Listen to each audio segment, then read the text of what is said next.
First and foremost, Reaction Boy Tay in the building with a reaction.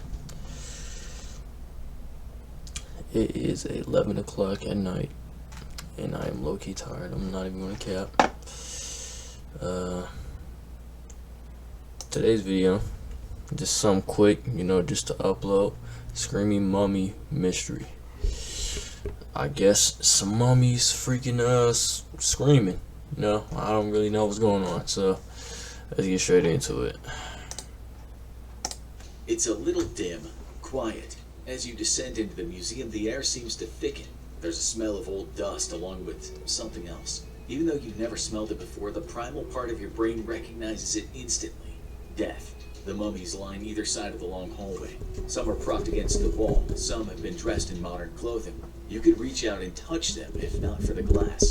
They're screaming, mouths wide open in agony, puckered, shriveled skin stretched tightly over bones, eyeless sockets that seem to stare deep into your soul. But where did this macabre collection of mummified remains come from? Cholera is a highly contagious disease, often characterized by vomiting, diarrhea, and dehydration. Some victims die within hours of infection. During the 19th century, I thought they were actually like screaming, bro. More than once, the disease dumb. badly ravaged the city of Guanajuato, Mexico. To control the spread, many were immediately buried after death. In some cases, people were buried alive while dying. However, it's hard to know exactly how many Guanajuato mummies died after burial. When a person dies, their skin dries out and contracts. Also, their muscles relax. Contracting skin coupled with a relaxed jaw and natural mummification makes it look like the mummies are screaming. Then there's this strange and sad case of Ignacia Aguilar. She had catalepsy, a condition where sufferers can go into rigid trances. Body functions including heartbeat and breathing may slow down during a cataleptic fit that lasts anywhere from a few minutes over 24 hours. Poor Ignacia had a 24 fit, hours? and her heart appeared to stop beating for longer than a day. Convinced that she was dead, her relatives had her buried. Later, when she was dug up, it was discovered that Ignacia had been buried alive.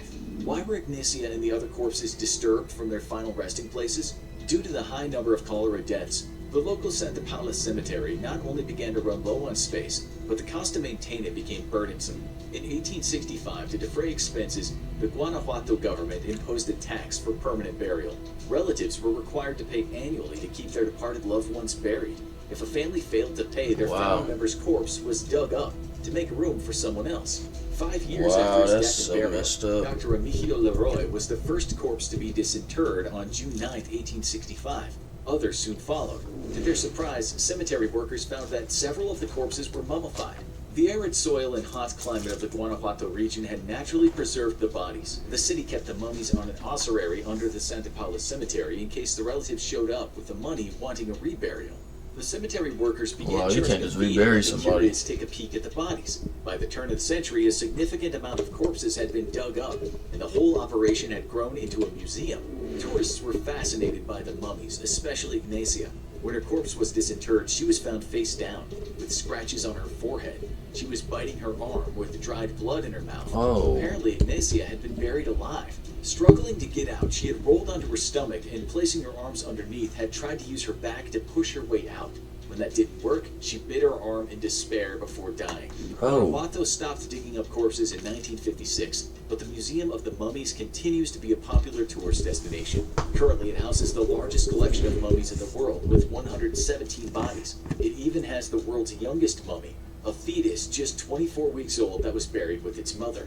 Some people find the museum disrespectful. They think that these poor souls deserve to lie in eternal rest, not to be gawked at by nosy tourists. However, the city of Guanajuato takes pride in its mummies, considering them to be an amazing part of the city's everybody has their own opinion. Ever wonder what goes on at the morgue? Employees reveal their scariest secrets. What if death...